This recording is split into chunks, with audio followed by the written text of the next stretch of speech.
అక్కడేనా దాంట్లోనేనా చాలాసార్లు జాబ్ కూడా అప్లై చేసి ఆపరేషన్ చేస్తారు మేడం, గర్భసంచి ఆపరేషన్ నారాయణ హాస్పిటల్లో. అక్కడ ఏంటంటే 3 మాసాల నుంచి అనేక సార్లు చెప్తున్నాం.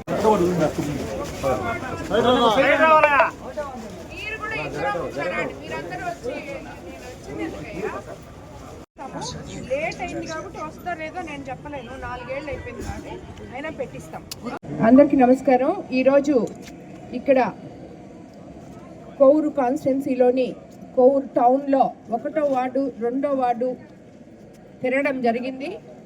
ఇక్కడ ప్రజల సమస్యలు తెలుసుకోవడానికని ఈరోజు ఈ 2 వార్డులలో ఇక్కడ తిరిగాం.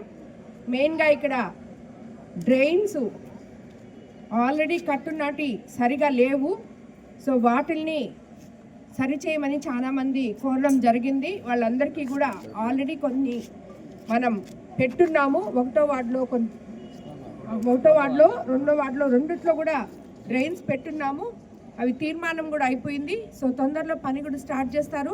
అలాగే శాంతినగర్లో జల్ జీవన్ మిషన్లో భాగంగా 1,48,00,000తో వాటర్ ట్యాంకు పైప్ లైన్ కూడా చేయడం జరిగింది. అదేవిధంగా ఇక్కడ కూడా ఈ 1-2 వార్డులలో జల్ జీవన్ మిషన్ మొత్తం తవ్వేస్తున్నారు, పగలగొట్టి రోడ్లు. ఇక్కడ స్థానికులు మొత్తం దాన్ని తొందరగా కంప్లీట్ చేస్తే గాంధీ వాళ్ళు సరిగా ఇక్కడ నుంచి వాహనాలు పోవడానికి కానీ పిల్లలు కానీ పడిపోవడం ఇప్పుడు నేను కూడా చూశాను, చాలా ఇబ్బందికరంగా ఉంది.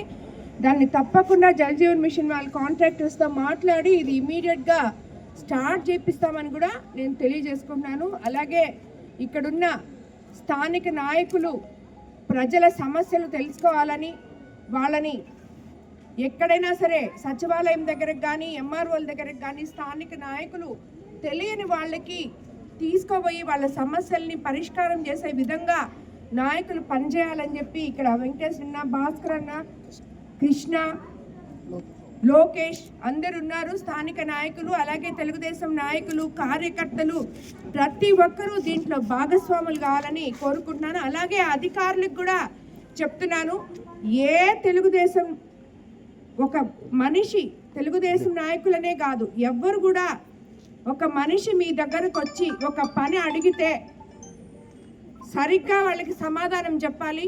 ఆ పని ఏంటో చూడాలి, ఎందుకు జరగట్లేదో వాళ్ళకి వివరించాలి.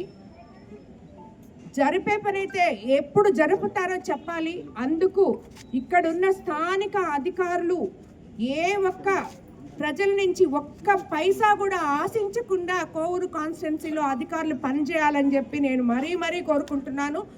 అప్పుడే ప్రజల సమస్యలు వాళ్ళు ధైర్యంగా వచ్చి మీ ముందుకు చెప్తారు, ఆ సమస్యలు కూడా తొందరగా తీరుతాయని చెప్పి నేను అనుకుంటున్నాను. కాబట్టి స్థానిక నాయకులు, అధికారులు స్వచ్ఛందంగా ముందుకొచ్చి ప్రజల సమస్యలు పరిష్కరించాలని చెప్పి మీకు అందరికీ నేను తెలియజేసుకుంటున్నాను. ఈరోజు 1వ వార్డు 2వ వార్డు మాత్రమే తిరగడం జరిగింది. వచ్చే వారం మరికొన్ని వార్డులు ఇలాగే కోవూరులో ఉన్న 20 వార్డులు కూడా కంప్లీట్ చేస్తామని చెప్పి కూడా మీ అందరికీ నేను తెలియజేసుకున్నాను. ప్రతి వార్డుకి వస్తాను, ఒక్కరి సమస్య తెలుసుకుంటాం, అందరికీ అండగా ఉంటామని చెప్పి మీ అందరికీ తెలియజేసుకుంటూ ధన్యవాదాలు తెలుపుకుంటున్నాను.